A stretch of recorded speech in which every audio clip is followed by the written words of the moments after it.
नमस्कार, मैं दिया भाग्यश्री दीपक शिंदे आज आपको 120 बहादुर जवानों की कहानी सुनाने जा रही हूँ। कहानी भारत के वीर पुत्रों की। जोधपुर का एक लड़का जिसके दिल में था भारत के लिए प्यार, वो बड़ा होकर बना मेजर शैतान। सिर्फ नाम उसका शैतान था, लेकिन असल में वो तो एक भगवान का रूप था जिसने रेजांग की पहाड़ी पर अपने 114 साथियों संग रोक रखा था चीनी तूफान। 1962 में भारत चीन युद्ध के दौरान रेजांग ला 13 कुमाऊं की चार्ली सी कंपनी के अंतिम पड़ाव का स्थल था।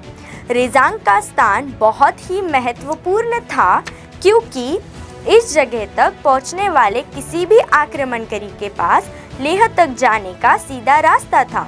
17 नवंबर को मेजर शैतान के साथियों को मिलती है एक खबर कि भारी मात्रा में चीनी सैनिक आ रहे हैं भारत की तरफ। मेजर शैतान अपने साथियों को तैयार रहने का आदेश देते हैं। मेजर शैतान के साथी भी थे उनके जैसे महान। उन्होंने अपने मेजर के आदेश को पत्थर की लकीर माना और छेड़ दी अपनी जान।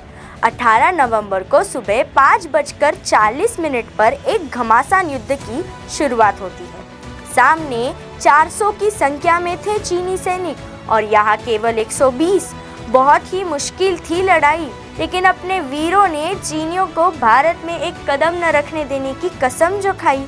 चीनियों को लगा 120 सैनिकों को मारना आसान है, लेकिन उन्हें कहाँ मालूम था ये 120 तो भारत माता के वीर सुपुत्र है जो उनके लिए 800 की संख्या के समान थे। चीनियों ने भारी मात्रा में शुरू की थी फायरिंग, लेकिन अपने वीरों के पास तो ऐसी बंदूकें थी जिसको एक बार यूज करने के बाद वापस लोड करा जाता था।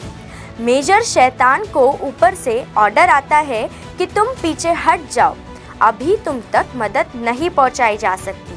लेकिन मेजर शैतान सिंह मना कर देते हैं और अपने घायल साथियों से कहते हैं, साथियों, हम उन चीनियों को आगे नहीं बढ़ने देंगे, हम उन्हें यही दफना देंगे। हम शहीद हो जाएंगे, लेकिन अपना हिमालय इन दरिंदों के हाथों नहीं जाने देंगे। रेजांग की पहाड़ी देशभक्ति का, भारत माता के पुत्रों का, उसके प्रति प्यार का अनुभव ले रही थी। 10-10 चीनी सैनिकों को एक एक ने फाड़ा। किसी के हाथ टूट गए, किसी के पैर टूट गए, किसी का सर धड़ से अलग हुआ तो किसी के अंदर घुसी सैकड़ों गोलियां, लेकिन उनके इरादे थे पक्के। एक भी चीनी सैनिक को भारत में एक कदम भी घुसने नहीं दिया। 400 चीनी सैनिकों को 120 सैनिकों ने हिंदुस्तान की मिट्टी में गाड़ना शुरू किया।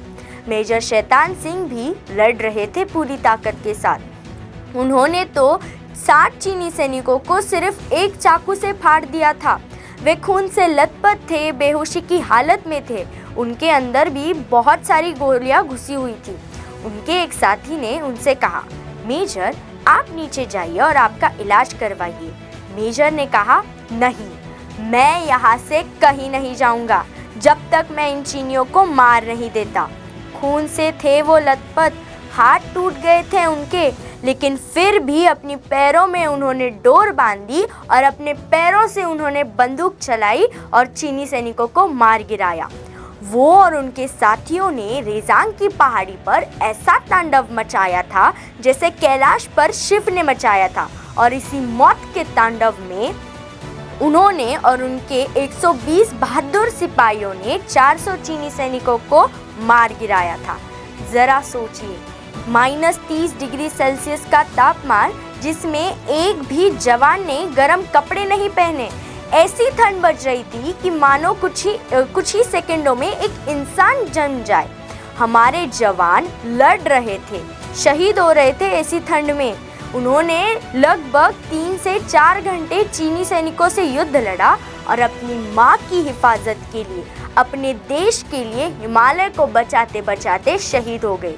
3 महीनों बाद जब बर्फ पिघल गई और उस वक्त मेजर शैतान सिंह का शरीर मिला, तो उस वक्त भी उनके पैरों में वो डोर बंधी हुई थी और हाथों में बंदूक पकड़ी हुई थी। जब हमारे पंत प्रधान जी पंडित जवाहरलाल नेहरू जी को ये खबर मिली तो वे भी बहुत रोए थे।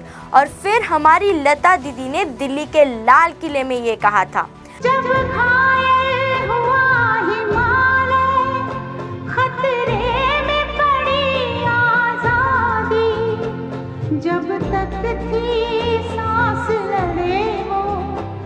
जब तक थी सांस लड़े वो, फिर अपनी लाश बिछा दी, संगीन पे धर कर माथा, सो गए अमर बलिदानी, जो शहीद हुए हैं उनकी जरा याद करो कुर्बानी।